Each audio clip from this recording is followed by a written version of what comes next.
Hello everyone and welcome to Cinderful Gaming. I hope you're all doing well, I hope you're all staying safe, and most of all, I hope you're all fighting that war against the grey.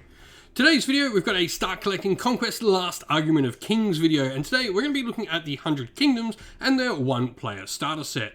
In this video, we're going to take a look at everything that comes inside the one-player starter set for the 100 Kingdoms, and we'll talk about what all the units do on the tabletop. We'll then take a look at some other units we can bring into the force to expand upon our initial box purchase, and then take a look at the end of the video at a little sample 1000 point army list for you to get some inspiration to create your own army list, or indeed use our army list if that's what you wish to do. It's worth mentioning at this time as well that we do have an affiliate link on the channel available for the Parabellum eStore. You'll find that link down in the video's description, where you'll get 10% off all your Conquest Last Argument of Kings purchases on the Parabellum eShop and go away to helping the channel continue to produce Conquest Last Argument of Kings content. With that out the way, let's talk about everything that comes inside the box set. And the first thing we get is a Noble Lord. This is the hero model we get available to us. He is an infantry class character with medium as his class. He's got some pretty cool stuff. First of all, his supremacy ability, the Best of Men, is really nice. While this character stand is on the battlefield, all regiments belonging to his warband, so those earn his 4 selections, within 6 inch of the Noble Lord may reroll unmodified rolls of 6 when making defense rolls. In addition, they may also reroll unmodified hit rolls of a 6 during clash actions. This supremacy ability is always considered to be active. So really cool. Just giving you reroll fails of your clash and your defense rolls around him is really, really solid. Now on top of that, he can obviously take a bunch of different armors, artifacts, masteries, weapon arts, and all of that sort of stuff, but it is really that supremacy ability that I like having him in the army for more than anything. He's not too shabby in combat, with 5 attacks, clash 3, defense 3, resolve 3 as well, and 4 wounds. He can do a little bit of damage. Nice, 5 attacks and 3 clash is pretty solid. Now, starting to look at the units, the first one we have our Knights, the Household Knights. Now, Household Knights are probably one of the most heavy-hitting units you're going to have available to you in your 100 Kingdoms force. They're a medium-class cavalry-type unit with brutal impact 2 and shield, meaning they do have a defense base of 4 when they're getting hits originating from their front arc, which is really, really nice. 4 attacks per model is really nice, especially when you consider the brutal impact 2 rule is going to allow enemy regiments to suffer a penalty to their defense roll against impact hits caused by this. Brutal impact 2 makes that penalty -2. You can have standard bearers and leaders, and a 20 champ is another additional upgrade available to the unit that I really like taking in my Household Knights, where it adds 2 to all the charge distances for the unit. Really, really solid little upgrade that can really get a lot more out of your Household Knights. Now, we then get a couple of box sets of Household Militia and Militia Bowmen. Now, both of these have their own uses. Militia do well in large units. I think they are a light class infantry type unit. They have shields and support 1, so defense of 2 with their shields, nothing to write home about, but pretty decent. They are cheap as chips at 90 points for your base 3 stands, and an additional stand at 30 points is nice and cheap. Standard bearer and leader, and they've got other things like Servie, Errant of the Order of the Shield, and Neophytes in there, which make them pretty cool when you can have some other bonuses. What I like about the Militia and Militia Bowmen is their access to a bunch of different characters, so these units here work really well when we're trying to think about expanding our force out, because they can easily be used in a lot of different character options, mainstay units. Now, Militia Bowmen are pretty decent as well. They're not going to be, like the Militia, they're our cheap option for a ranged unit. Barrage 1 at 24 inch with a volley only of 1 though is their downside. Once again, same sort of unit upgrades that we have available to the Militia. Now, the other unit we get is Household Guard or Gilded Legion. I'm not going to talk about the Gilded Legion here because they are unavailable to the Noble Lord. So unless we go and get particular characters after this to upgrade to them, they're not really worth talking about. So Household Guard is what I want to talk about here, as this is what I strongly recommend you build, and that is the unit you see built here.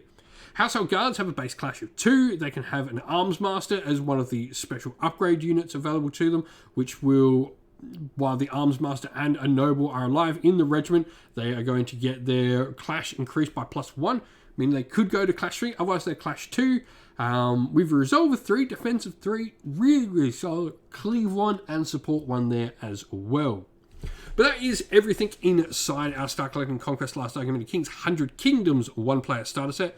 Let's look at some other units we can expand upon this with. And so, where can we begin to expand? Well, first of all, we talked about how militia are sort of the cheap options of like a combat and a ranged unit. Well, we have the next ones up, which are our men-at-arms for our combat unit. They are a medium class infantry type unit. They have shields, meaning they'll go to a base defense of 3, and they also have Clash 2 instead of Clash 1. So they just are that little bit better than what we get out of basic militia. However, they do not have the support rule because they are wielding swords and shields. You can have seasoned veterans and neophytes in the unit in addition to the standard bearers and leaders. Seasoned veterans will give them the Bastion draw event, which is pretty nice. But all in all, they're a pretty solid unit, the men-at-arms. And then we have mercenary crossbowmen. They are a light class infantry type unit, volley of 2 and a defense of 1. So once again, that volley is just a point higher than what we are getting with the militia bowmen. They do have armor piercing 1 on their shots as well, and barrage 1 at 20 inches. So we do drop 4 inches of range on the militia bowmen, but gain armor piercing and a better volley cost there.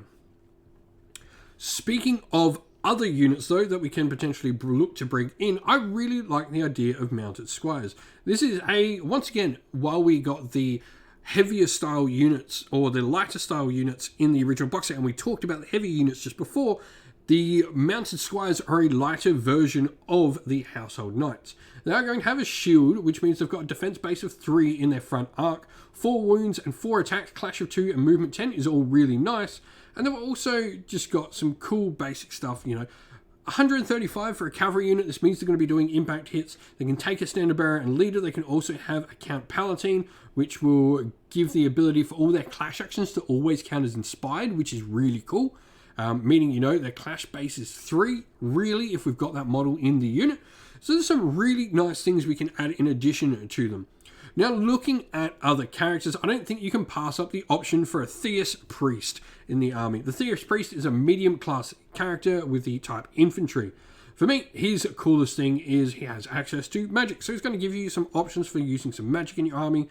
He has a bunch of different spells you can take, but I really like the power of Holy Fire with a range of 12, difficulty of 3, and inflicts 2 hits per success. A really good spell. Though he has other things available to him as well, like Heavenly Blessing, where all stands in the caster's regiment gain the Blessed special rule until the end of turn. Saint's Favor is another one, his spell, where all stands in the caster's regiment have +1 defense or +1 evasion till the end of turn. Divine Sanction is another spell he has access to, where the caster's stand gives a clean 1 and Deadly Blade special rule until the end of round, and may immediately perform a dual action. And further, as his last available spell, where remove any broken statuses from the target, which doesn't sound like much, but that can be a really, really useful spell to have in your arsenal. He has a very limited option of mainstay and restricted units. We've owned no restricted units at all, but militia bowmen, and Sakari as his mainstay units. Once again, just showing why I said at the start of the video, those militia units are so useful for bringing in other characters later. They are a really great unit just to pick up to start with and build your force out with, because they can be used by so many different characters.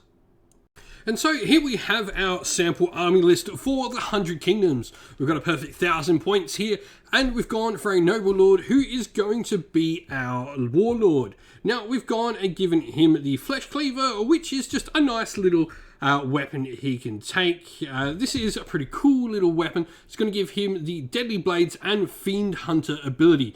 Deadly Blades allows him when an enemy regiment or character stand makes a defense roll as a result of a clash action from this stand with this special rule. You add 2 rolls to the pool instead of 1 for each unmodified defense roll of a 6. Meaning if your opponent rolls terrible, you get more hits in the thing. Fiend Hunter as well allows him to reroll failed hits against monsters. Nothing too fantastic there, but it's nice. I really like the Deadly Blades. It's just a nice little addition. 10 points, why not? Now we've gone for Household Knights, which are going to have that tawny champ. Like I said, this is just a really, really good upgrade for the unit. You can easily just paint one of your knights as something really cool to make them represent a tawny champ. Or I have seen the thing of people using the 100 Kingdom Special Edition launch model, the special character one with the 2 jousting knights, and using one of them as a tawny champ has been really cool. But 3 household knights. We've then got our household guard with 3 stands, a leader and standard bearer. And we've also gone for some mercenary crossbowmen in the unit with a leader and standard bearer as well. The other unit we've added to the initial box set is mounted squires. We've gone for the Count Palatine in there as well. Just being able to get those bonuses from the Count Palatine on the mounted squires is really, really useful. And then we've got a Theist Priest. Now, we've gone for putting the Lady's Favor on him, which is a cool little talisman that's going to allow him, the first time he suffers a wound, roll a d6 on a 5 or under, the wound is ignored. Nothing too great, but we had 10 points spare, so why not chuck it on our Theist Priest? And then he's got Holy Fire, as we talked about, a really good damage potential spell that can do quite a fair bit. We then have in his warband for the Theist Priest, the Militia, all of them put in the 1, so we've got 6 stands of Militia with a leader and standard bearer, all there to protect and deliver that Theist Priest to produce Holy Fire as a deadly ranged attack. This army has 2 characters, 3 light regiments, 2 medium regiments, no heavy regiments in it, and is a perfect 1,000 points. Really good sort of start to your 100 Kingdoms. You've got magic, you've got shooting, you've got cavalry, you've got everything that sort of 100 Kingdoms is all about in this army list, which makes it great for just learning how to play the Force, and you can expand upon this in any way you want. If you've been playing 100 Kingdoms in Conquest Last Argument of Kings, let us know how you've been going and what you've been using. Well, that's the end of the video. We hope you enjoyed it. If you did, please don't forget to leave a like and subscribe to the channel if you haven't already, and leave a comment down below and let us know what you enjoyed about the video. If you'd like to come chat more with me and other members of our fine community here at Sinful Gaming, you can do so by following the link in the video's description to our Discord server. And lastly, if you'd like to help support the channel, you can do so either via Patreon or YouTube members, and both of those are linked again down in the video's description. As a special thanks to all our Patreon and YouTube members, I'd like to give a shout out to them all. So a special thank you to our Patreons, Christian Weir, James Soren, Greenskins Gaming, AJC, Kenny Lowe, Outer and Shop First, Andrew Bowen, Nathan Fee, The Rising Ape, Cure Dynamic, Agu, Anthony B, Anton Nilsson, JJ Austrian, Average Wargamer, Domir, Mark Harvey, James Cater, Dynet226, and Derek. And a special shout out to our YouTube members, Green Roots Gaming, Kenton Young, Chris Wallace, Ronya, Vinny, Locklorick, The Johnny84, David Ellsworth, Revenar, Wolfric Nick, Broken Shelf, Ariana Airwoods, and Sean Scott. Lastly, a special thanks, first of all, to Lady Witchfox Art, who does all the amazing artwork for our channel, and to Xmorphic, who does all the amazing Discord server background work for us. Thank you all for watching. Once again, stay safe, stay well, and most of all, keep fighting that war against the Grey. Ciao for now.